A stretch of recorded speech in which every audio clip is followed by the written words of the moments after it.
Muy bien, hoy vamos a hablar acerca del cáncer de cervix. Es una enfermedad que es bastante frecuente en nuestro medio y que pocas veces la hemos estudiado. Vamos a ver de qué manera nosotros vamos a hacer el abordaje mediante los estudios de imagen, qué estudios de imagen realmente son los que se necesitan y para qué. Cada estudio tiene su indicación y por qué se está utilizando, y vamos a ver cuál es la sensibilidad de cada uno de ellos y de la manera como lo abordan la patología ginecológica. Muy bien, entonces, hablando un poco de epidemiología, varía según las diferentes regiones, pero en general en el mundo, más de medio millón de mujeres, alrededor de 85 países, son diagnosticadas con cáncer de cervix. En muchos de los países constituye segunda o tercera causa de muerte en las mujeres. Sin embargo, en Honduras es la principal causa de muerte en las mujeres, ¿verdad? Entonces vemos y vamos a ver por qué razones, una de las cuales algunos factores de riesgo para que haya el cáncer de cervix. Entonces la media de edad que se produce es de unos 50 años. Los picos se producen de incidencia a los 38 y 62 años, pero aquí igual hemos visto que hay bastantes mujeres jóvenes que están padeciendo la enfermedad, incluso mujeres de 19, 20, 24 años, hemos visto algunos casos en el hospital que ya vienen con CA de cervix y en estadios avanzados. Hay una asociación importante, esta es una asociación bastante importante con el virus del papiloma humano, especialmente los subtipos 16 y 18, que son los causantes del cáncer de cervix. Eh, Dentro de los factores de riesgo que tenemos, eh, principalmente es la infección por el virus del papiloma humano, ¿verdad? Esta es la principal causa, las cepas 16 y 18. Es por eso que se han intentado, a través de diferentes campañas de concientización y todo, también se han elaborado diferentes vacunas que se utilizan en las niñas, ¿verdad? O en las mujeres que no han iniciado su vida sexual, aunque ya hay estudios que indican que también se podría utilizar y disminuye el riesgo en aquellas mujeres que ya han iniciado su vida sexual. También las pacientes que tienen múltiples parejas sexuales, las que tienen otros tipos de enfermedades de transmisión sexual, la multiparidad, la pobreza, el tabaquismo, los anticonceptivos orales, el uso prolongado, son algunos de los factores de riesgo para desarrollar el cáncer de cervix. Entonces, el cervix es la estructura asociada con la parte inferior del útero, ¿verdad? Hay una porción intrauterina y otra intravaginal. En esta tenemos la unión escamocolumnar, que es donde generalmente se va a producir el cáncer, que es donde se produce el cáncer de cervix. Vemos que está asociado con diferentes estructuras. Tiene el cuerpo uterino por arriba, la vagina, el cuerpo vaginal por abajo. Hacia enfrente tenemos la vejiga urinaria. Hacia atrás tenemos al recto, que son estructuras muy importantes que tenemos que valorar al momento de hacer el diagnóstico y estadificar la enfermedad. Entonces hay diferentes tipos histológicos. Hay 13 tipos histológicos, pero los más importantes, el más frecuente de todos estos, es el carcinoma epidermoide. El carcinoma epidermoide también está íntimamente relacionado, o el cáncer de cervix está íntimamente relacionado con las neoplasias intracervicales, ¿verdad? El NIC1, NIC2, NIC3, cuando ya es una NIC3, entonces ya sabemos que es una enfermedad que ya está invadiendo. Entonces, también del subtipo histológico, algunos que son menos comunes, pero como por ejemplo el adenocarcinoma invasor, el carcinoma de células claras, pueden ser incluso más mortales, pero afortunadamente son menos comunes. La mayor parte de los tipos de cánceres son carcinoma epidermoides. Entonces, ¿cuáles son los factores que van a incidir en el pronóstico de la paciente? El tipo y grado histológico que está presentando, el estadio en que se encuentra el tumor, el volumen tumoral, la profundidad de la invasión del estroma es muy importante, la extensión a los tejidos adyacentes, la diseminación linfática, que ahora se ha visto la mayor importancia porque cambia el tratamiento de estas pacientes y hay un peor pronóstico cuando hay una diseminación linfática. Y asimismo la invasión vascular, que cuando ocurre la invasión vascular sabemos que va a ocurrir también la enfermedad a distancia. Entonces, ¿cómo se va a diseminar el cáncer de cervix? Puede diseminarse hacia arriba, afectando el útero, hacia abajo, una relación caudal afecta la vagina, puede hacia las paredes laterales, la pared pélvica lateral, los ligamentos cardinales y tejidos paracervicales, y hacia la porción anterior al ligamento vesicuterino, a la vejiga urinaria, hacia la porción posterior a los ligamentos uterosacros y el recto. Entonces, también tiene las vías de drenaje linfático. Entonces, cuando afecta las cadenas ganglionares regionales de la pelvis, ¿verdad? Generalmente incluye los ganglios parametriales, los ganglios obturadores, los ilíacos internos, ilíacos externos, los ilíacos comunes, las cadenas sacras y presacras. Entonces, cuando estas son las primeras las cadenas ganglionares que va a invadir, perdón, y esa imagen la puse al revés. La otra cosa, cuando ya invade, son cuando hay enfermedad metastásica. El órgano principalmente afectado intraabdominal es el pulmón, el hígado, perdón, y extraabdominal es el pulmón. Estos son los órganos que se afectan mayormente. También hay afectación a hueso, glándulas suprarrenales, los ganglios que ya habíamos mencionado, y también menos frecuente, pero con un peor pronóstico, es cuando hay una infiltración, por ejemplo, a la cavidad abdominal, en una infiltración mesentérica, es cuando hay carcinomatosis peritoneal. Entonces, los estudios de imagen que se van a utilizar, el ultrasonido es de los estudios de imágenes más básicos que nosotros utilizamos, y sin embargo va a ser algo muy inexacto. No se debe utilizar como para realizar el diagnóstico o seguir el tratamiento, valorar la respuesta al tratamiento. No se utiliza el ultrasonido. Muchas veces recibimos órdenes de exámenes en los que nos solicitan un ultrasonido para valorar metástasis, por ejemplo, para valorar la respuesta al tratamiento. Eso no es así. Hay otros estudios que vamos a ver para qué sirve cada uno de ellos. El ultrasonido es algo bien inexacto. Cuando la enfermedad está bien avanzada, se puede ver cuando hay la invasión parametrial, cuando es algo bien extenso, y por ejemplo que también está afectando la unión vesicureteral y estamos viendo una dilatación del sistema colector. Entonces nosotros podemos caracterizarlo con el ultrasonido, pero que son cosas gruesas que nosotros vamos a poder caracterizar, y hallazgos secundarios. Ya para tener una buena definición de las imágenes o de la lesión, no lo vamos a hacer por ultrasonido.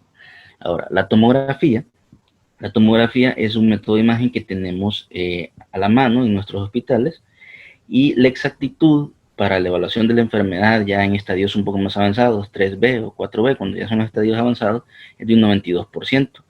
¿Para qué sirve la tomografía? Esto nos puede ayudar a definir la extensión a la pared pélvica lateral. Aquí podemos ver bien la obstrucción ureteral y estamos viendo la hidronefrosis secundaria que está causando. Podemos ver, por ejemplo, cuando hay una invasión a la vejiga y recto, pero esto solo cuando es una invasión avanzada.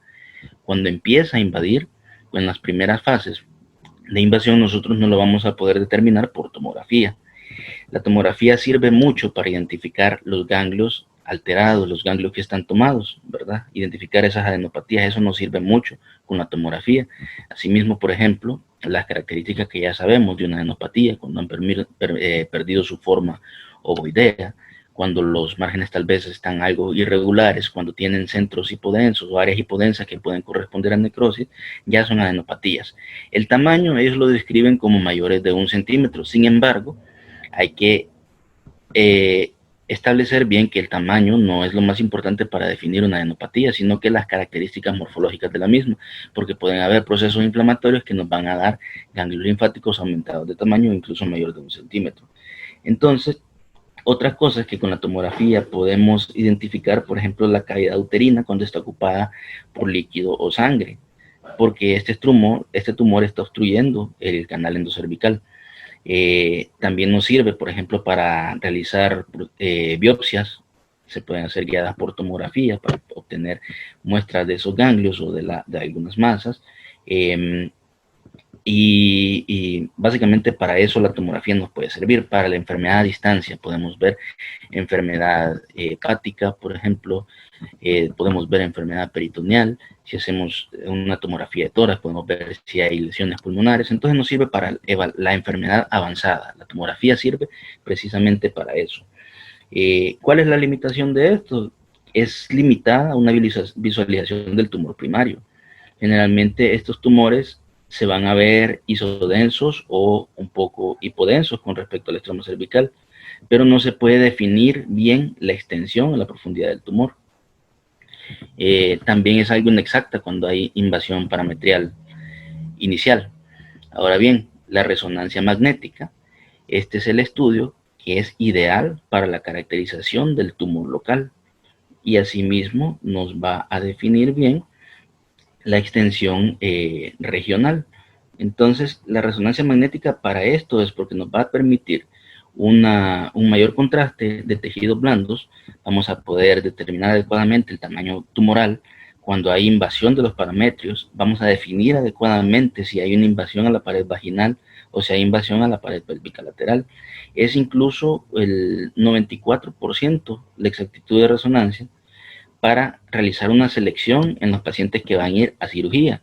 Cuando son pacientes jóvenes que tienen un tumor que está localizado, se les puede hacer una cirugía, una traquelectomía, y están conservando para que esta paciente pueda tener paridad, ¿verdad?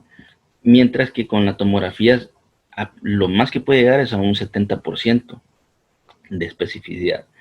Entonces, ya vamos a ver más adelante cuáles son estos hallazgos típicos por resonancia y las secuencias que vamos a utilizar, pero generalmente el tumor se va a ver hiperintenso en T2. El otro estudio de imagen que se puede utilizar es la tomografía por emisión de positrones, que esa lastimosamente aquí en Tegucigalpa no la tenemos, sí está en San Pedro Sula, solo que es un estudio bastante caro, pero esta nos puede ayudar a determinar las respuestas al tratamiento, la invasión a distancia, porque nos va a dar información incluso antes que los demás métodos de imagen. Entonces, hay dos sistemas de clasificación que se utilizan para valorar el estadio del tumor. Tenemos la clasificación del TNM, que lo que va a valorar es el tamaño tumoral, la diseminación a los ganglios linfáticos y la enfermedad a distancia, ¿verdad? El T va para tumor, el N para los nódulos o ganglios linfáticos y la M para la metástasis. Y la clasificación de FIGO, que es algo más complejo, es algo más fácil de aprender al momento de estadificarlo, pero es algo más complejo para realizar la estadificación, porque ellos utilizan un examen clínico, que se hace una exploración física con anestesia, utilizan radiografías de tórax para ver si hay enfermedad pulmonar, hay urografía, utilizan urografía intravenosa, utilizan la citoscopía, la colposcopía, la proctosigmoidoscopía y los resultados del enema de Vario para establecer una estadificación. Entonces, si nosotros vemos, ¿para qué nos está sirviendo eso? La radiografía de tórax para ver enfermedad pulmonar. Y ahora ya sabemos que teniendo, por ejemplo, un método de imagen más avanzado, la tomografía, podemos establecer metástasis pulmonares que no estamos viendo en una radiografía de tórax. La urografía intravenosa para ver cómo se está comportando el riñón. Estamos viendo si hay dilatación de los sistemas colectores, si hay una estenosis a nivel de la unión uretrovesical condicionada por el tumor, pero vemos que no nos va a dar la definición que nos va a dar una tomografía. Entonces es un método indirecto. La cistoscopía, sí, ellos van a ver directamente las uniones vesicoureterales, si hay invasión de la pared vesical, ellos lo están viendo, igual con la colposcopía que van a valorar directamente el cervix, la proctosigmoidoscopía para ver si hay invasión rectal y el enema de Vario, que nos va a ayudar igual a dar datos indirectos o directos al ver la pared rectal.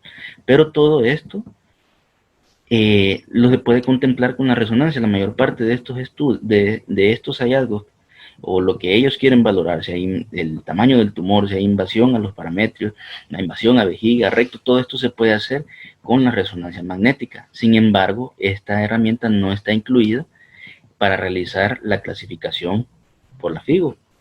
No está incluida asombrosamente la resonancia magnética. Sin embargo, en los últimos años, ya que ya disponemos de esta técnica, se está utilizando mucho para evaluar a estos pacientes, hacer el diagnóstico, definir el tratamiento y el pronóstico. Muy bien. Entonces, este es un cuadro que está utilizando, ¿verdad?, las clasificaciones de TNM y de la FIGO.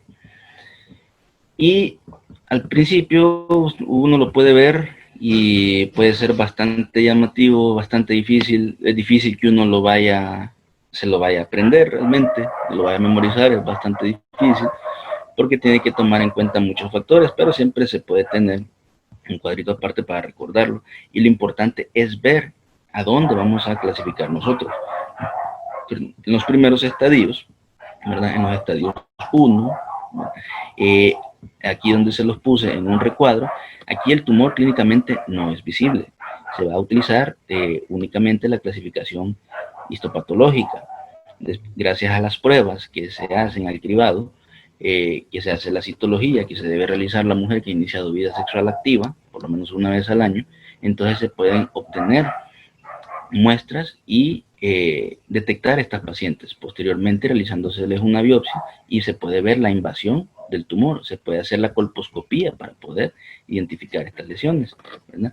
Luego, en los estadios 1B de la FIGO, que corresponde al estadio T1B del TNM, es un tumor ya clínicamente visible, pero está confinado al recto, ¿verdad? Entonces, en los estadios 1, el tumor va a estar confinado al recto. Ya en el 1B2, que corresponde al T1B2 del TNM, ya es cuando este tumor tiene más de 4 centímetros de diámetro. Ya en los estadios 2 de la FIGO y el T2 del TNM, hay un crecimiento más allá del útero, pero todavía no ha llegado a la pared pélvica ni al tercio inferior de la vagina, ¿verdad? Se extendió más allá, pero no ha llegado hasta el tercio inferior y no ha invadido la pared pélvica. En el 2A hay invasión vaginal, pero no alcanza el tercio distal.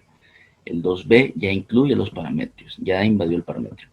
En el 3 ya tenemos una extensión a la pared pélvica o al tercio inferior de la vagina, lo que va a provocar o que ya vemos si hay una hidronefrosis secundaria o que ya el riñón ya no está funcionando, ya vemos que hay alteración de la función renal. Ya en los estadios 3A podemos ver una extensión al tercio inferior de la vagina. En los 3B hay extensión a la pared pélvica o que provoca una hidronefrosis o también que el riñón deje de funcionar, ¿verdad? En el T4, en el 4, ¿verdad? O T4, digamos que hay una invasión de la vejiga o el recto o hay metástasis a distancia. En el T4 hay invasión de la mucosa vesical y rectal. Y en el 4 hay metástasis a distancia. Entonces, aquí estamos viendo algunas imágenes. Estas son cuando no hay un tumor visible, ¿verdad? Las primeras etapas no vemos un tumor visible. Pero, por ejemplo, en la etapa T1 a 1, el carcinoma cervical es un tumor microscópico y con invasión del estroma, pero menos o igual a 3 milímetros de profundidad y menor de 7 milímetros de extensión horizontal. Ya en el T1 a 2, siempre invasión estromal de 4 o 5 milímetros y menor o igual a 7 milímetros. En el T1B1 ya es mayor de 5 milímetros o mayor de 7 milímetros. Y en el T2 es una lesión que está clínicamente definida y en este están confinados al cuello uterino, ¿verdad? Estos tumores pueden ser exofíticos y extenderse hacia la cúpula vaginal.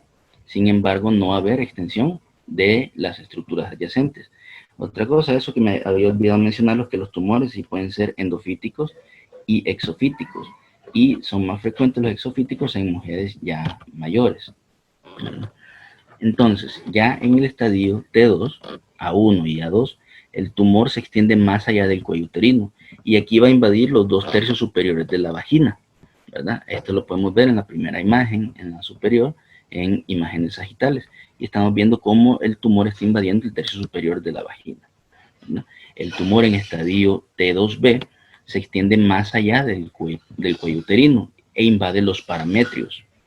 Aquí podemos observar en esta imagen de la esquina superior derecha cómo está invadiendo los parámetros, incluyendo la grasa, los ligamentos y vasos paracervicales, pero aún estos tumores no están causando dilatación o no están invadiendo los uréteres y no están causando dilatación secundaria. El otro ya se está extendiendo más allá del cuello uterino, invade el parametrio. En este podemos ver que está englobando el ureter, pero todavía no hay hidronefrosis. Y en este caso, ¿verdad? Estaba englobándolo, pero no lo estaba comprimiendo, no lo estaba invadiendo y todavía no hay hidronefrosis. En el T3A invade el tercio inferior de la vagina y vemos cómo está invadiendo prácticamente toda la vagina. Está invadiendo y se está extendiendo. Este es el tamaño del tumor. Y en el T3B se extiende hasta la pared pélvica lateral y aquí ya está produciendo hidronefrosis. En estas dos imágenes que podemos observar acá, se está extendiendo hasta la pared pélvica lateral, ya puede afectar la grasa, está englobando los uréteros, lo está invadiendo y ya puede producir hidronefrosis. Y ya en los estadios 4, en el tumor, el T4, ya está invadiendo la mucosa vesical y ya está invadiendo la mucosa rectal. Entonces estamos viendo que son estadios avanzados. Estos estadios, como habíamos dicho anteriormente, se pueden visualizar en la resonancia magnética bien caracterizados y la tomografía cuando ya han avanzado bastante y ya han causado una invasión bastante severa.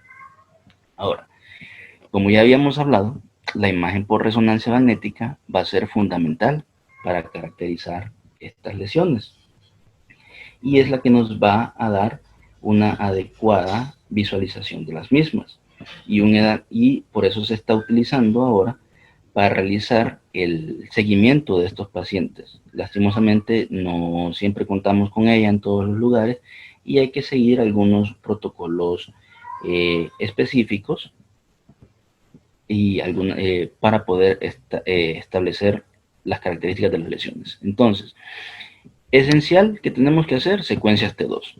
Aquí vamos a hacer estas secuencias para visualizar el tumor y estadificarlo localmente. ¿Cómo se van a ver estos tumores? Se van a ver hiperintensos con respecto a las estructuras uterinas y al cuello uterino que generalmente es hipointenso. Entonces, podemos hacer también secuencias T1, podemos hacer secuencias con saturación grasa y secuencias contrastadas. Sin embargo, las secuencias contrastadas no son esenciales para hacer el diagnóstico de un carcinoma de cervix. ¿Por qué? Porque sí va a realzar el tumor va a tener un reforzamiento, pero esto puede hacer con el contraste que se sobreestadifique el tumor. Entonces, esta es otra característica que hay que ver. Ellos recomiendan, porque tiene que ver mucho con el tratamiento y con el seguimiento de estos pacientes, cuando hay duda, generalmente uno lo deja en otras situaciones, lo clasifica como al grado mayor, cuando tenemos duda, que será o no será, entonces lo ponemos en un grado mayor. Sin embargo, en el caso del carcinoma de cervix, si hay duda, siempre tenemos que irnos al estadio menor. Entonces, cuando nosotros hacemos las secuencias contrastadas en enfermedad que todavía no se ha extendido tanto, en las primeras etapas va a realzar, pero puede haber un realce bastante intenso y podemos sobrevalorar la extensión de la lesión. Sin embargo, en las secuencias T2 vamos a definir claramente los márgenes hasta dónde se extiende esta lesión y por lo tanto no es importante contrastarlas. El contraste se utiliza nada más en la enfermedad avanzada. Y también con estas lesiones, cuando estamos evaluando el cervix, tenemos que tener un field of view, un campo de visión pequeño y una resolución elevada. Y para hacer las proyecciones oblicuas, tiene que estar perpendicular al eje del cervix. Eso es importante para hacer esas proyecciones oblicuas. La frontal oblicuo ante 2 nos va a servir para evaluar la invasión del estroma cervical y de los parametrios. En las secuencias sagitales, en T2, vamos a poder visualizar adecuadamente la vagina y la vejiga urinaria. Y en cuando estamos haciendo esta secuencia, o cuando estamos haciendo un estudio por sedad de cervix, es importante distender la vagina con gel, porque nos va a dar un mayor contraste entre la pared vaginal, vamos a poder definirla bien, y si hay invasión o algo, se va a ver mucho mejor. La pared vaginal generalmente la vamos a ver hipointensa. En las secuencias axiales en T2, vamos a ver si hay invasión a parametrios hacia la pared lateral y hacia el recto. En las secuencias de saturación grasa, cuando hay un plexo venoso prominente que no podemos distinguir adecuadamente o definir unas interfaces, entonces nos sirve la saturación grasa. Y el contraste IV, como les había mencionado, solamente se utiliza en la enfermedad avanzada. Cuando es una paciente en los primeros estadios, no se utiliza el contraste IV. Entonces, el estadio 1A, ya habíamos dicho que es una enfermedad microinvasora. Por lo tanto, no va a ser visualizado en la secuencia por resonancia magnética. Aquí vamos a hacer una comparación de lo que pide la FIGO, ¿verdad? De cómo le está estadificando la FIGO, y vamos a ver cómo con la resonancia podemos caer en esa estadificación de la FIGO. Aunque no la utilizan ellos, para hacer esa estadificación, la resonancia nos va a dar la información suficiente para que se estadifique. Entonces, en el estadio 1B, ya vemos que hay el tumor es mayor de 5 milímetros, pero está confinado al cuello uterino. Generalmente esto se va a ver como una lesión hiperintensa que va a desorganizar el estroma cervical. Puede haber una invasión completa o una invasión parcial. Cuando hay una invasión parcial, entonces el estroma va a conservar el reborde hipointenso. Y este reborde debe medir más, debe ser mayor o igual a 3 milímetros. También tenemos que visualizar la pared vaginal, que va a ser hipointensa en los tumores exofíticos. Entonces, en la primera imagen, la imagen superior, vamos a ver que hay una lesión hiperintensa que se ve circunscrita, está localizada en el cervix, ¿verdad? Lo estamos observando. No sé si la pueden ver acá. Así que estoy señalando con la flechita. Está la lesión hiperintensa, que está bien circunscrita y está conservando su reborde hipointenso. Asimismo la estamos viendo en esta porción, que está conservando el reborde hipointenso, ¿verdad? De la lesión. Entonces solo está parcialmente invasivo, ¿verdad? Está invadiendo el estroma, pero solo parcialmente, y todavía conserva el borde hipointenso. En el estadio 2A ya podemos ver que hay una invasión en los 2/3 superiores de la vagina, en los 2/3 superiores de la vagina, y hay interrupción de la pared vaginal. Vamos a ver si lo puedo ver acá. Entonces, nosotros estamos viendo aquí que la lesión ya está ocupando los 2/3 superiores de la vagina, y vemos que la pared vaginal se debe ver hipointensa, ¿verdad? Aquí nosotros vamos a poder ver si hay extensión o no hacia los parametrios. También tenemos que definirlo. Vemos que la lesión está ocupando los 2/3 superiores, pero todavía no se ha extendido más allá. Ya está tocando o invadiendo la vagina, que vemos aquí la porción hipointensa que corresponde a la pared vaginal, pero no se está extendiendo más allá. Por lo tanto, todavía es una enfermedad en estadio 2A. Luego, aquí lo estamos viendo también. Esta es la porción cervical. Estamos viendo toda esta lesión hiperintensa, bastante grande, que está distorsionando toda la arquitectura cervical. Es una gran masa exofítica, expande los fondos de saco vaginales y hay una interrupción de la pared normal de la vagina, ¿verdad? Aquí vemos la pared vaginal y estamos viendo que hay aquí una interrupción de la pared, pero el contorno externo, ¿verdad? Que estamos viendo aquí la grasa, es liso y todavía se está conservando. Entonces vemos que todavía está enfocada únicamente o está invadiendo únicamente la pared vaginal. Entonces, en el estadio 2B ya podemos ver que hay invasión de tejidos parametriales. El tumor, cuando tiene más de 2 centímetros, cuando ya hay mide más de 2 centímetros, hay un 28% de probabilidad de que haya invasión de los parametrios. ¿Cuáles son los signos específicos? Que hay una extensión franca, que hay un englobamiento del uréter, que hay un englobamiento de los vasos parametriales y que haya un engrosamiento de los ligamentos uterinos.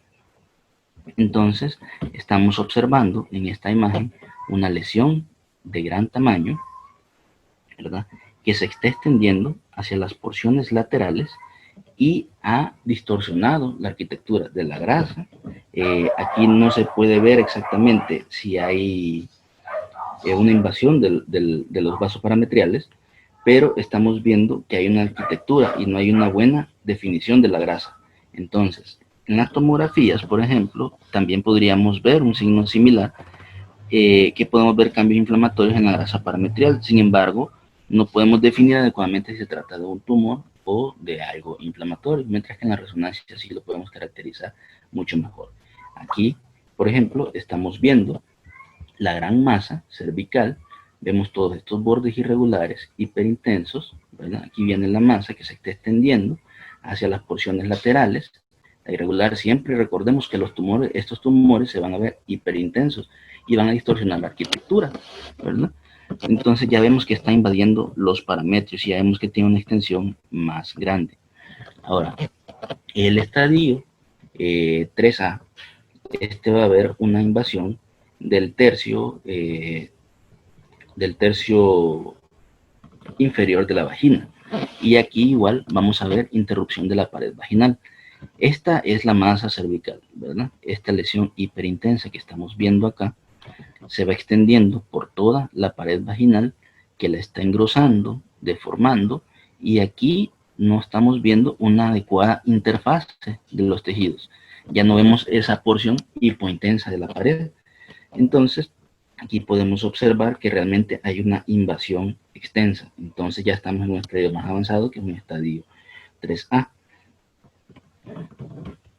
Luego el estadio 3B, esto ya es cuando ya está ocasionando una hidronefrosis. Aquí no le estamos viendo la hidronefrosis, sino que en la tomografía nos puede ayudar mucho a verla. O si hay una invasión de la pared pélvica lateral o cualquier categoría de los tumores en donde estamos observando que hay metástasis ganglionares. Aquí podemos observar esta linfadenopatía, ¿verdad? La que está señalada con una flecha, que podemos ver que es una linfadenopatía heterogénea. Ha perdido su morfología ovoidea normal, los márgenes son algo lobulados, entonces ya tiene las características de una adenopatía. Cuando ya tenemos esta afectación ganglionar y que la hacemos evidente, entonces ya podemos categorizarlo como un estadio 3B. Entonces, esta es la tomografía que nos está mostrando un riñón, una dilatación del sistema colector. Vemos el sistema calixial que está dilatado, pero todavía está conservando el grosor del parénquimo. Vemos la pelvis y el uréter que está dilatado en todo su trayecto hasta la unión ureterovesical, en donde estamos viendo la lesión que se está extendiendo, la masa cervical que se está extendiendo, y no podemos definir adecuadamente la unión ureterovesical. Entonces, la tomografía nos sirve en estos casos, ¿verdad? Para caracterizarlos mejor. Entonces, el estadio 4A es cuando ya hay una invasión de la mucosa o de la vejiga urinaria o recto. Hay una interrupción de la pared vesicalo-rectal, puede haber un engrosamiento nodular concéntrico, y aquí, cuando ya está avanzado, entonces es que ya podemos ver que hay fístulas, ¿verdad? Se pueden formar fístulas. Entonces, en la imagen de acá, estamos visualizando cómo toda la región cervical, ¿verdad?, está distorsionada. Y vemos que la masa, que todo esto es hiperintenso, es la masa. Y vemos cómo se está extendiendo hasta la pared vesical, hasta la vejiga, cómo lo desplaza, pero no vemos una adecuada interfase con su pared. Asimismo, estamos viendo un desplazamiento posterior afectando al recto, en donde tampoco estamos viendo una interfaz adecuada con su pared. Entonces, este ya es un estadio más avanzado, ¿verdad? Aquí puede haber un engrosamiento nodular, ¿sí? Entonces, estamos viendo, esta es una tomografía en un corte axial, en donde estamos viendo también la lesión que se está extendiendo hacia la vejiga urinaria, y estamos viendo esta imagen nodular amplia, ¿verdad? No podemos distinguir bien el borde de la pared, pero estamos visualizando esta lesión, entonces ya sabemos que hay una invasión a la pared vesical. Entonces es un estadio 4A. Y ya en el estadio 4B es cuando ya tenemos la enfermedad metastásica. Es cuando hay una invasión ganglionar dentro del abdomen, como les había dicho, el órgano que más frecuentemente es afectado es el hígado, y también podemos ver carcinomatosis. Cuando ocurren estas cosas, pues ya sabemos, en una enfermedad avanzada ya hay un peor pronóstico, pero es importante caracterizarlo. Y esta que están viendo aquí es una imagen, una tomografía por emisión de positrones, en donde se están viendo las cadenas ganglionares afectadas. Se utiliza un radiofármaco que es sensible hacia la actividad metabólica, de diferentes actividades metabólicas, que por ejemplo los tumores ya sabemos que tienen mayor actividad. Entonces este radiofármaco va a ser captado por los lugares afectados. y va a tener una sensibilidad incluso mayor que la resonancia magnética para detectar estas lesiones. Cuando todavía no se ha visto por imagen, la tomografía por emisión de positrones lo puede captar. Entonces esto solo es para que miren la invasión que hay hacia la porción cervical, que vemos que hay una gran captación del radiofármaco hacia las estructuras ganglionarias regionales y incluso se van hasta el tórax y hay axilares. Entonces podemos ver que hay una gran afectación. Y como les había dicho, cuando ya tenemos enfermedad a distancia, el pronóstico es malo. Y es importante reportar cada uno de los lugares donde vemos la afectación para tomar en cuenta el tratamiento, la respuesta al tratamiento. Entonces, ya para terminar, ¿qué es lo que se tiene que reportar en la resonancia magnética? Tenemos que reportar siempre el tamaño del tumor. Ya vimos que un tumor, aunque esté localizado, pero es mayor de 4 centímetros, ya no va a ser solamente la cirugía, ya no va a ser candidata esta paciente a una traquelectomía. Entonces, cuando es muy importante ese tamaño. Cuando es mayor de 4 centímetros, aunque esté localizado, ya no va a ser una paciente candidata a cirugía, especialmente si es un tumor exofítico, a cirugía conservadora, ¿no? Cuando tenemos que reportar si hay invasión de los parametrios, ¿verdad? Si hay invasión de la vagina y hasta qué lugar, si son los 2 tercios superiores o el tercio inferior, porque en esto va a depender el estadio. Tenemos que identificar si hay extensión a la pared pélvica lateral y la invasión vesical y rectal. Y pues básicamente eso es un abordaje. Se puede hablar mucho más del cáncer de cervix, pero este es un abordaje inicial, estableciendo la resonancia como el método de elección. Ya sabemos que tiene un gran contraste con para los tejidos blandos, y será el método de elección siempre en la patología pélvica. Y aunque no está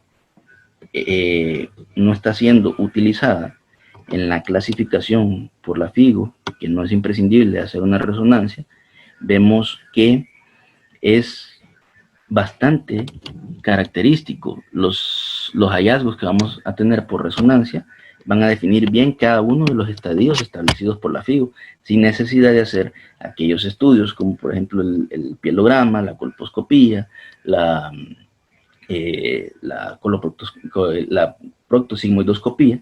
Todos esos exámenes que solo son complementarios y nos van a dar información indirecta, todo esto se puede resumir en un solo estudio, que es la resonancia magnética.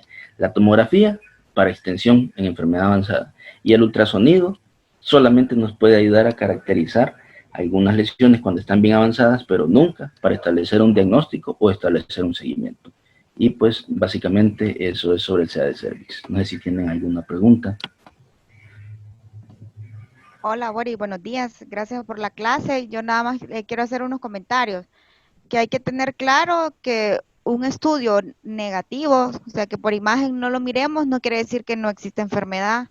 Ya hemos tenido casos, por ejemplo, de que por colposcopía el clínico ve la lesión y nosotros no la vemos por imagen. Entonces, hacer siempre esa aclaración, a veces para los clínicos, ¿verdad? De que el hecho de que no la miremos por una tomografía, por ejemplo, la lesión, pero ellos la vieron por colposcopía, tal vez es una lesión que no es vista por imagen.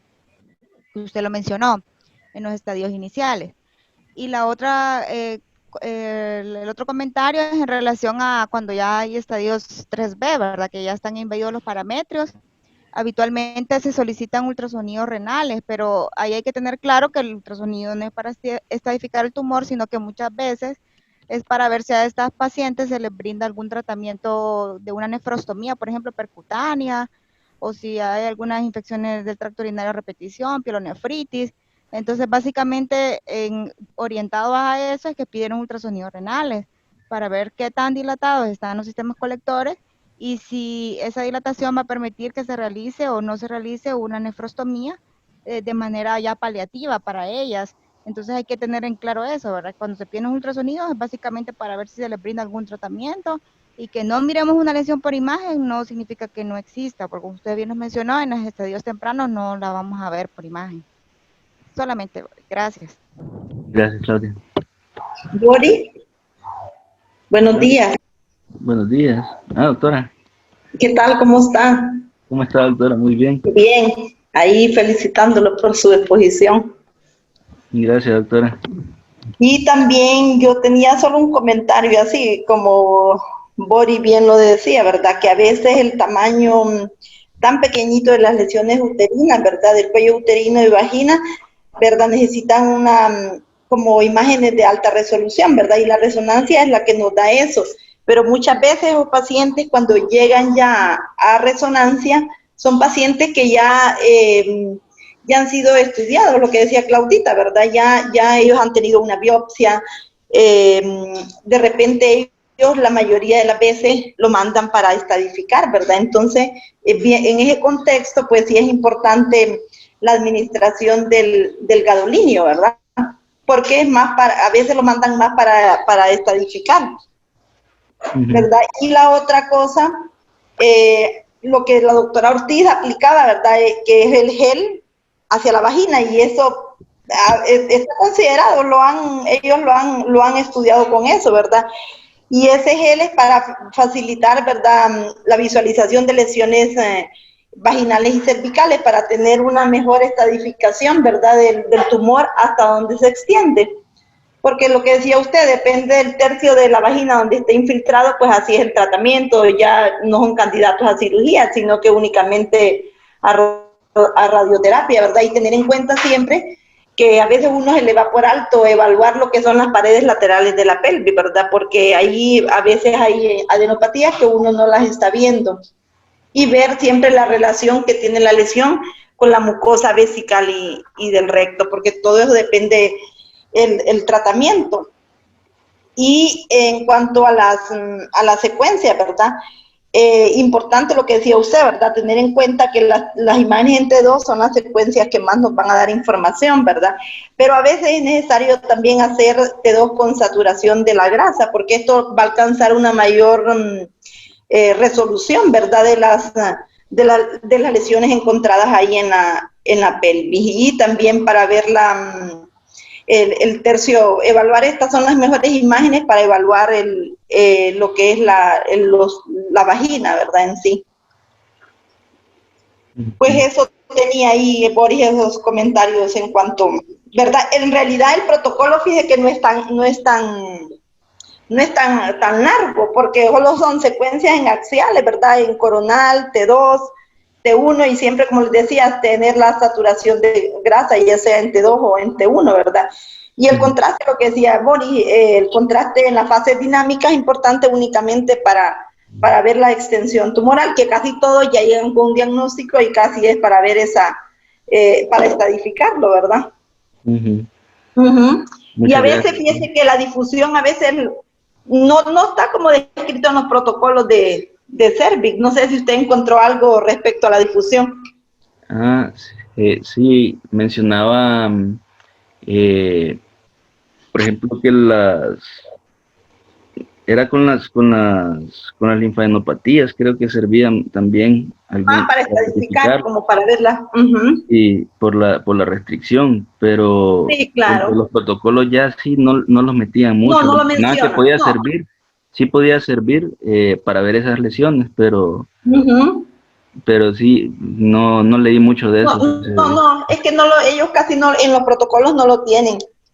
Al menos en lo de Cervix, no, ya como para ver próstata, sí, pero en estadios para estadificarlo, el CA de Cervix no lo tienen ahí. Bueno, gracias. Eso, Boris, lo único que tenía. Gracias. Vaya usted. Hola, Boris. Hola. Gracias muy por la clase, y gracias a la doctora por acompañarnos, y al doctor Almendares. Este cáncer, lastimosamente, que era lo que platicábamos hace poco, es de los que afectan mayormente a la población hondureña, dado que es un problema cultural también, ¿verdad? Hay mucho tabú en la población de nuestras mujeres para realizarse la citología. No sé si les ha pasado, pero lastimosamente, tal cual ustedes lo mencionan, el ideal de todo esto es que una mujer reciba un diagnóstico oportuno y llegue a su estadiaje para poder tener un mejor pronóstico. Pero en el ultrasonido, en muchas ocasiones tenemos estas hidrometras en mujeres jóvenes o hematometras, y hallazgos sutiles en el engrosamiento del cérvix que de forma retrospectiva nosotros debemos mandarlo a que se realice su citología.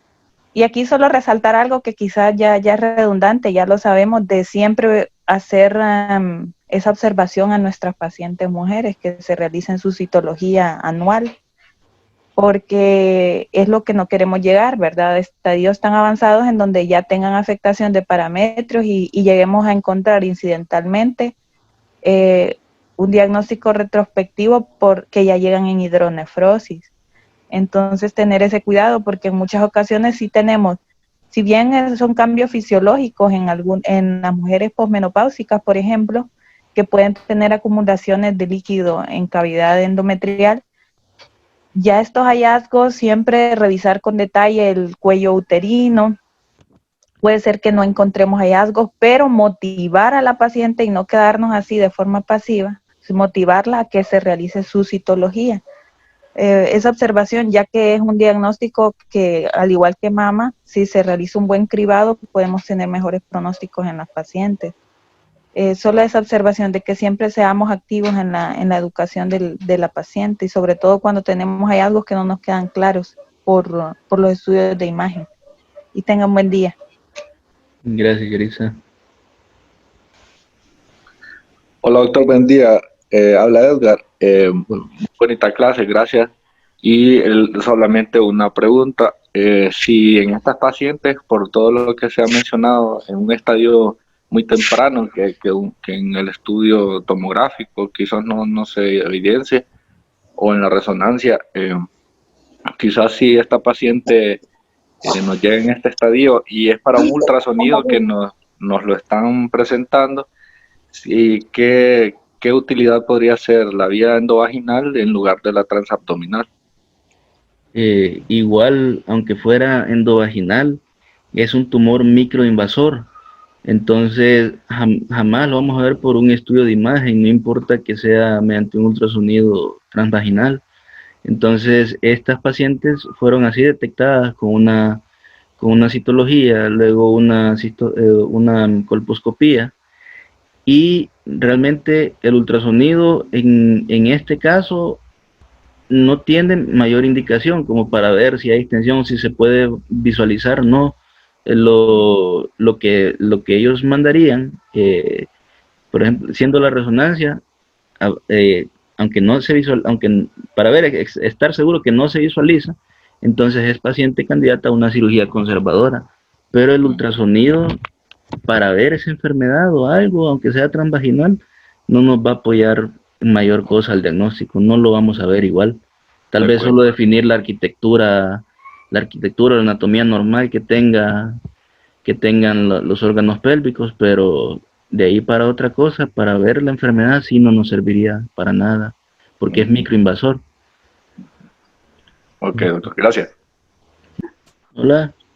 ¿Cómo está, doctor Boris? Soy Brenda. Hola, Brenda. Muy bonita su clase. Gracias. Solo dos cosas. Recordando lo que dijo la doctora Claudia al inicio, es bastante frecuente que nos presenten por el servicio de ginecología, principalmente quienes le envían a pacientes para valorar la posibilidad de hacer las nefrostomías.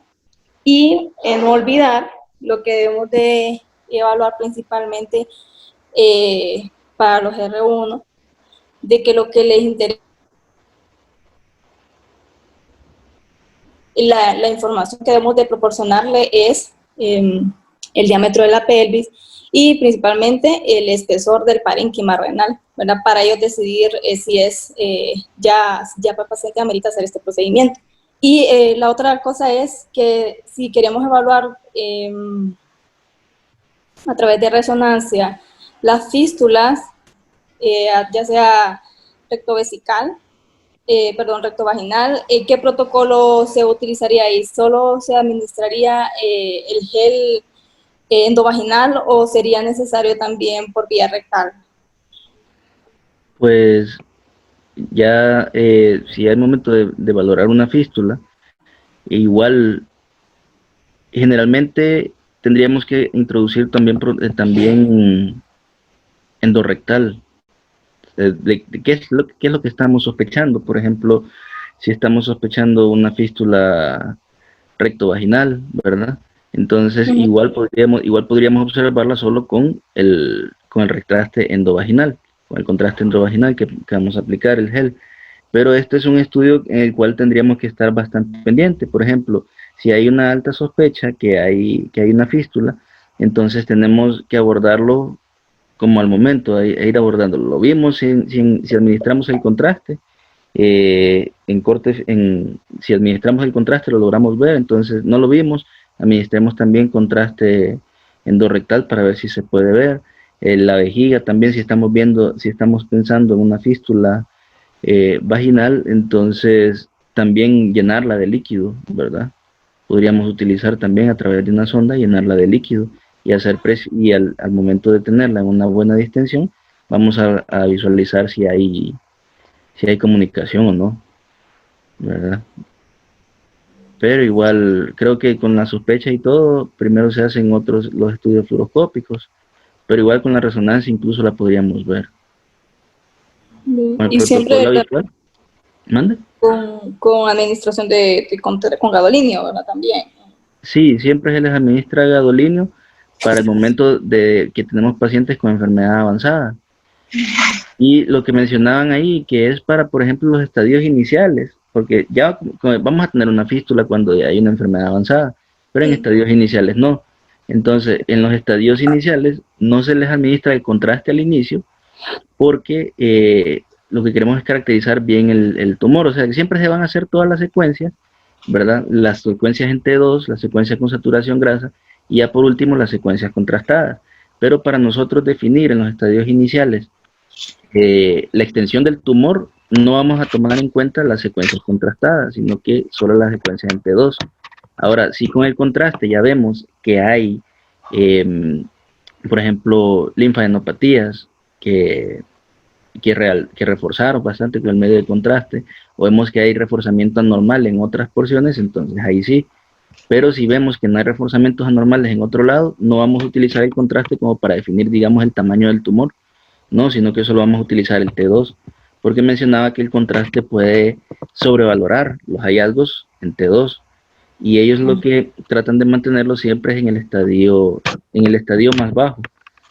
Entonces, el contraste sí, siempre se va a hacer, pero nos va a ayudar a establecer enfermedad a distancia. Pero para establecer las características propias del tumor, vamos a hacerlo sin el contraste. Brendita. ¿Te escucha, doctora? No, allí donde usted decía, y lo que Boris dice, ¿verdad? El contraste pues va a ser mejor para ver la visualización del cáncer, ¿verdad? Sobre todo cuando hay diseminación del parametrio, ¿verdad? Y estas se toman en axiales contrastadas. Y a veces puede hacer como una fase tardía, ¿verdad? Porque esto, a veces cuando son tumores que son hipovasculares, ¿verdad? Entonces esto le va a dar una mejor definición, así como todo, ¿verdad? Que a veces, igual que en CIA turca, ¿verdad? Para ver tumores hipoficiarios, ¿verdad? A veces hacemos una fase tardía post contraste, entonces igual podemos hacer un corte sagital, proyecciones sagitales en fase tardía post contraste, ¿verdad? Para ver el realce, sobre todo esos tumores que son hipovasculares. Sí. ¿Verdad? Y para ver lo que le decía Boris, si es un estadio inicial, ¿verdad? Pues no necesitamos la fase contrastada, únicamente la fase simple. Pero igual, como les decía, ya en nuestro medio ya llegan unos tumores que ya hasta son palpados al examen físico, ¿verdad? Entonces ya más bien la mayoría llegan para estadificación. Sí, doctora. Gracias. Y el contraste, pues lo que le decía Boris, ponerle el gel vaginal y gel también rectal para ver si hay una fístula rectovaginal, ¿verdad? O ver el tercio superior de la vagina, que a veces no es tan fácil verlo. Entonces con ese gel nos da una mejor definición tisular de la mucosa. Mm. Sí. En una de las guardias, creo que fue, que se hizo en este caso fue tomografía de una paciente con ansiedad de cervix, ya invasor, que estaban sospechando que, bueno, tenía alta sospecha de la fístula rectovaginal porque por a través de la vagina había secreción, ¿verdad?, de fecaloide. Y gracias a Dios, pues por la tomografía se logró identificar porque era importante el tamaño de la fístula. Y solo se utilizó en ese caso medio de contraste por vía rectal. No, miento, fue que se le administró medio de contraste vía oral. Sin embargo, se le dio el tiempo a la paciente y luego, durante el estudio de tomografía, el medio de contraste se observaba en la cavidad vaginal, que no tenía, pues, no se le había administrado en ese caso, ¿verdad? Entonces, en eso, por eso mencionaba si en una fístula se puede administrar, ante la sospecha de esto, se puede administrar en un solo lugar, ya sea vaginal o por vía rectal, para ver si hay paso de este hacia la cavidad que se está sospechando que tenga comunicación. Yo creo que ahí, si sospechando fístula, sería similar como cuando hacemos un colon, ¿verdad? Pienso que primero habría que poner el contraste, si es buscando la fístula, cuando ya la sospechamos, porque a veces incluso, por ejemplo, si con el gel que estamos administrando, es algo bien espeso, ¿verdad? Pero podría abrirse paso hacia eso. Pero yo creo que aquí lo que mencionan cuando se pueden caracterizar o visualizar algunas fístulas son cuando ya son algo grandes. Entonces, con el protocolo estándar que se ha hecho, se logra ver el paso. Ahora, cuando son fístulas algo pequeñas, me imagino yo, no sé, tal vez si usted piensa, doctora, que sería mejor con los otros estudios convencionales investigar esa fístula, ¿verdad? Claro, fíjese que sí, si es una fístula tan pequeñita, yo creo que un estudio convencional nos da bastante información. Podemos caracterizarla y podemos detectarla. Porque nosotros por ejemplo, en San Jorge hemos hecho tomografía para ver fístulas, no por cáncer, sino que por otro tipo. Y la tomografía, fíjese que con el urólogo hemos hecho él le dije citotac, le dije él, ¿verdad? Para ver fístulas de vagina a cervix, ¿verdad? A veces ahí cuando las podemos caracterizar bien, le hacemos unas fases tardías ahí de llenado de vejiga, ¿verdad? Y podemos apujar al paciente y las hemos detectado fístulas bien pequeñitas. Sí, con el medio contraste y lo dejamos llenar la vejiga. Solo así, sin... Las pasamos a la fluoro, después de que las hemos hecho la TAC, las pasamos a la fluoroscopía, solo para confirmarle ahí al clínico. Pero sí se ven fístulas muy pequeñitas por la TAC. Gracias. Para tenerlo en cuenta ahí, ¿verdad? Sí, es importante. Gracias, doctor Boris. Gracias, doctora Merci. Doctor Boris, yo tengo una pregunta sobre el tema. Tengo una duda.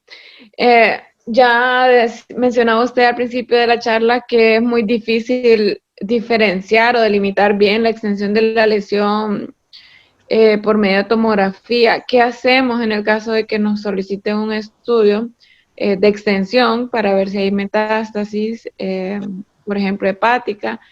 Pero igual, abajo uno no puede diferenciar, ve una sola masa y uno no puede como delimitar bien.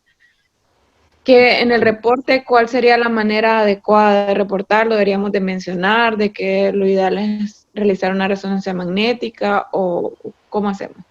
Sí, yo creo... Una manera diplomática de escribirlo.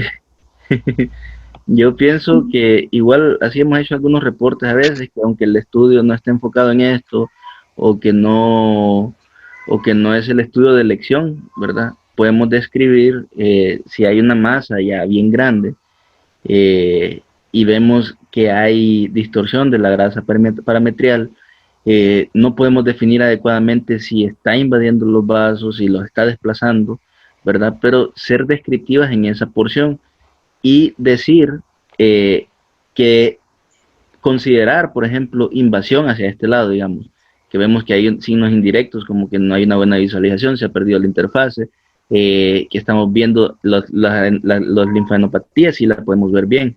Entonces ya cuando vemos linfadenopatías, ¿verdad? Ya adenopatías bien establecidas, que son ganglios que están tomados, sí podemos decir está en un estadio 4, ¿verdad? Entonces, cuando hay ganglios así regionales, estamos viendo otras cosas más. Ahí tendríamos que enfocarnos en todos estos signos indirectos, ¿verdad? Por ejemplo, si ya estamos viendo hidronefrosis, ya sabemos que están tomadas las uniones vesiculolaterales, ¿verdad? Que están tomados los parametrios. Si ya estamos viendo los ganglios, si estamos viendo esa extensión, podemos caracterizarlo y decirlos, pero hacer la aclaración siempre que el estudio ideal para la valoración pélvica es como se llama la resonancia magnética. Y ellos, como les había mencionado, ¿verdad? Realmente la resonancia ellos no la incluyen en la estadificación, no lo incluyen como un método fundamental para hacerlo, sino que realmente la resonancia nos va a ayudar mucho y se puede traspolar y todo, y vemos que es bien exacta para definir las lesiones, pero ellos utilizan todos los otros métodos diferentes para estadificarlos, y ellos ya tienen, por ejemplo, ya le han hecho colposcopía, ya la tomografía sería ya cuando ya tenemos enfermedad avanzada, que es como dice la doctora Mercy, casi todo, un montón de pacientes nos llegan ya con enfermedad avanzada. Entonces, simplemente hacer la aclaración eso, que aunque no sea el estudio de elección para una adecuada caracterización del tumor en sí, ¿verdad? Podemos observar signos indirectos que hacen considerar la invasión de parametrios y esto. Y, ¿cómo te digo? Bueno, decir eso, mencionar los signos indirectos que hacen considerar la invasión a los parametrios. Y la enfermedad a distancia sí la podemos ver claramente por tomografía. Y como si ya estamos viendo enfermedad a distancia, entonces ya vemos que es un estadio avanzado. Entonces podríamos, no, digo yo, pienso, ¿verdad? Que podríamos hacer esos informes, así como al final, que describen la localización del tumor, ¿verdad? La extensión y todo eso, pero ser algo descriptivos, y ya que ellos tomen la decisión de cómo estadificarlo, usando todo lo demás. Ok. Gracias, doctor. Una observación con la duda que plantea Larios es que sí, tal cual, cuando un paciente llega al estudio de tomografía es para valorar un estudio de extensión, para ver si hay metástasis hepáticas, metástasis linfáticas, entre otras. La invasión local, como la extensión a la vagina o extensión inmediata a parametrios, es bien difícil de ver por tomografía. Es bien complejo. Ya cuando está el estudio ahí, uno solo ve un cervix de aspecto tumoral. Pero algo que tiene bastante importancia es lo que Boris acaba de mencionar, la grasa. En tomografía, el plus que nos da la grasa para poder discriminar invasiones, por ejemplo, a la región rectal, que son de mucha importancia mencionarlos, lo podemos sospechar por la afectación de esa grasa perirrectal. Entonces, básicamente son estudios que no van a tener certeza para decir hay una invasión, porque la resonancia va de la mano con la invasión histológica local, porque uno ve los planos musculares, ve incluso la mucosa, se ve por resonancia magnética. Pero en tomografía, cuando ya llega el paciente, si bien no ha sido bien, quizás no ha sido bien indicada, la intención es ver si tiene compromiso ganglionar y demás. Pero la caracterización local, lo más que puede hacer es, como Boris mencionó, determinar si hay infiltración a la grasa, ver realces anormales en el tercio proximal de la vagina o irregularidades y mencionarlas. Pero ya concluir con detalle una clasificación FIGO que diga que hay infiltrados, porque la FIGO determina infiltraciones hasta en medidas de centímetros, milímetros, si no recuerdo mal ahorita. Eso no lo podríamos hacer, pero sí dar el mayor detalle posible. Ahí en tomografía sí funciona en el paciente oncológico ser sumamente descriptivos. Sí, y un detalle también es la forma en que miremos el estudio. Ahí funciona mucho jugar con el grosor de corte, con la máxima intensidad de proyección y demás, para poder analizar con mejor detalle esa región, ya que la región pélvica tiene muchas estructuras que se ve limitada la caracterización por tomografía. Pero como lastimosamente no todas las personas se pueden hacer una resonancia pélvica, pues hay que agotar la información que demos. Y sí es bueno hacer el ejercicio, los que tengan el chance ahorita, pues guardar esos estudios y quizás analizarlos así de 3 en 3, para ver el detalle de esa región y qué se puede ver y qué no se puede ver, para que así ya se vaya fijando el conocimiento. Eso nos ayuda a todos. Yo ayer en la guardia hubieron 2, uno por cáncer gástrico, tenía engrosamiento parietal del antro pilórico, y la otra sí era por cáncer de endometrio. Ya en música voy a decir así, literal, no se mira tan bien, no se define nada, todo es una sola masa. Solo que impresionaba que invadía la pared anterior del recto, pero sí sería bueno. Ese estudio, si gusta, lo guarda y lo podemos analizar en otra ocasión para ver qué detalle le podemos dar. Sí, en la próxima guardia lo voy a grabar para verlo. Gracias, doctora. O si ya no hay comentarios y preguntas, ya daríamos por finalizada la clase del día de hoy. Muchas gracias a los doctores que nos acompañaron, la doctora Ortega, la doctora Mercy y el doctor Almendares, que por ahí está. Pasen buen día, tengan buenas tardes. Gracias igualmente, buenas tardes. Gracias igual. Gracias doctores por acompañarnos.